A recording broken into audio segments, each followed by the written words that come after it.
जी, आज फिर हम पढ़ेंगे जी ज्यूरिसडिक्शन ऑफ सिविल कोड ही। चूंकि पहले भी हमने कहा कि सेक्शन मैं क्यों रिवाइज कर रहा हूं ताकि आपको हर लेक्चर में पता चले कि कौन से सेक्शन किसको डील करते हैं।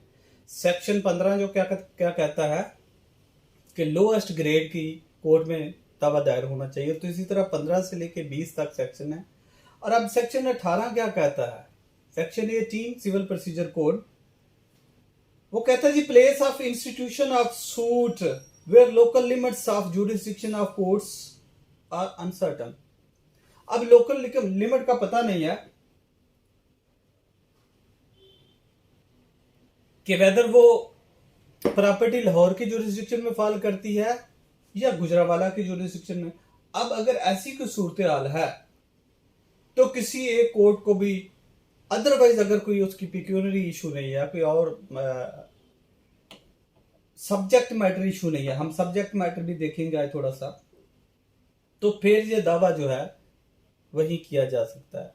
तो अगेन मैं आपसे सबमिशन करूंगा कि क्यों इन चीज़ों को या इन अल्फाजी को हम बार बार कह रहे हैं। जैसे कि सिविल जज के इम्तिहान में क्या वेरी सिंपली उसने कहा जी डिस्टिंक्शन कर दें, explain different between plays and hypothecation.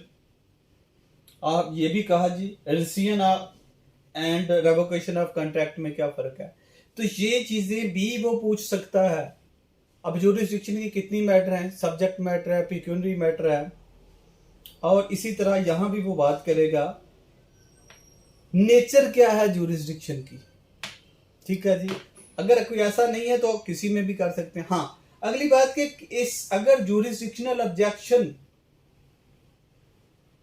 नहीं लिया गया तो उसके कंसिक्वेंसेस क्या हैं और ये कब लेना चाहिए, आगे चल के हम देखते हैं।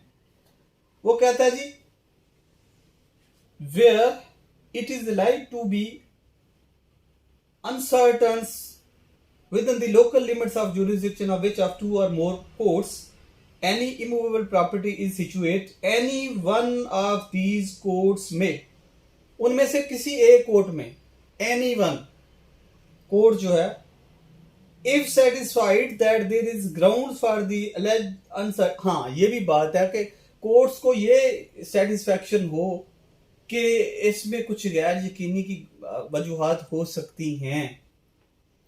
कई दफा ऐसा होता है कि डिवीजन डिस्ट्रिक्ट तकसीम होते हैं, उनकी जुरिस्डिक्शन पता नहीं होती। कुछ एरियाज ऐसे होते हैं बिल्कुल क्रॉस बाउंड्री होती है, और बाज़ दफ़ा बड़ी लुक्रेटिव प्रॉपर्टी भी आ सकती है, कमर्शियल प्रॉपर्टी भी हो सकती है, और उसकी जुरिस्डिक्शन डिटरमिन करना मुश्किल हो जाता है।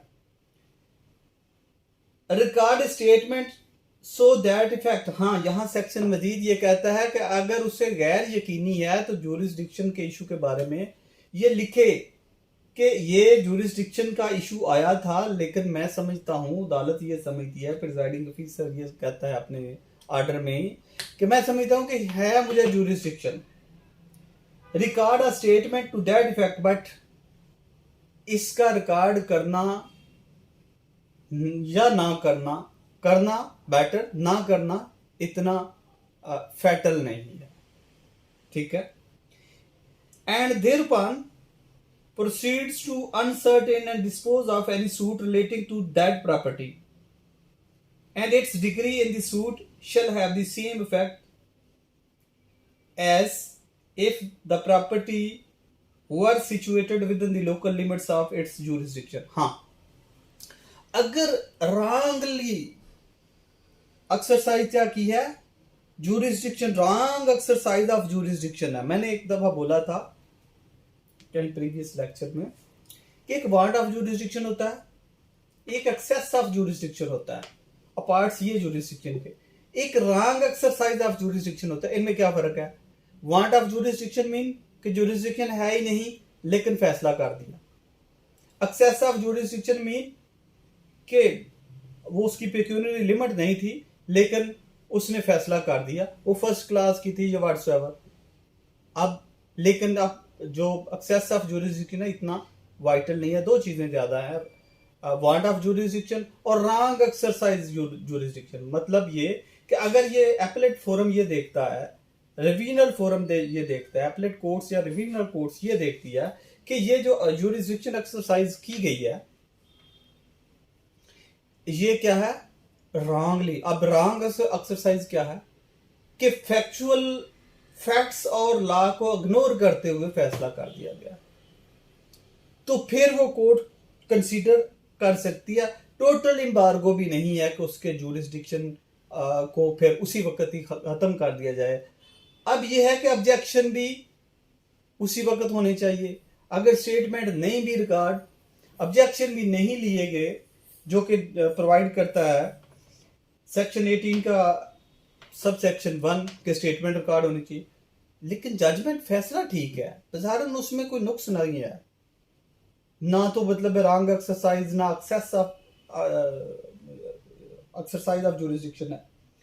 आगे कहते हैं जी, provided that the suit is one with respect to which the court is competent as regard the nature and value of the suit to exercise jurisdiction. Again कि कोर्ट को नेचर, अब नेचर क्या है जी, ये हम अलग से डिफाइन करेंगे। जैसे मैंने अभी कहा कि ये बड़े स्लाइड छोटे छोटे लफ्ज़ है, ये आपको यहाँ से मिलेंगे, यहाँ से आपकी वोकैबुलरी भी इन्हांस होगी।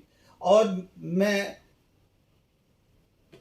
कन्विक्शन से कह सकता हूं कि आप लोग अगर टोटल बेर एक्ट पढ़ लें, सिर्फ उन बुक्स के जो निसाब के हैं, थारोली पढ़ लें, तो आपकी इंग्लिश भी इतनी कम से कम हो जाएगी कि आप एक सिविल जज, सेशन जज या एनी अलाइड एग्जाम जो प्रोसिक्यूशन या डीपीपी व्हाट्सएवर है वो क्लियर कर दें। अब सब क्लास 2 कहती है जी, where statement has not been recorded under sub section 1 and an objection is taken before an appellate और रिवीजनल कोर्ट। अब जी साहब को पता, डिफेंडेंट को पता चल गया, या डिफेंडेंट को ही पता चलना है, उस ऑब्जेक्शन उसने लेने थे, प्लेंटिफ तो चला गया, या किसी ने भी कहा नहीं नहीं जी मैं तो गलत चला गया था, इसको ज्यूरिसडिक्शन नहीं, प्लेंटिफ भी कह सकता है। तो ऐसा नहीं है, प्लेंटिफ के खिलाफ आ गया तो फिर कहा नहीं नहीं इन्हें तो ज्यूरिसडिक्शन नहीं है, ऐसा भी नहीं है।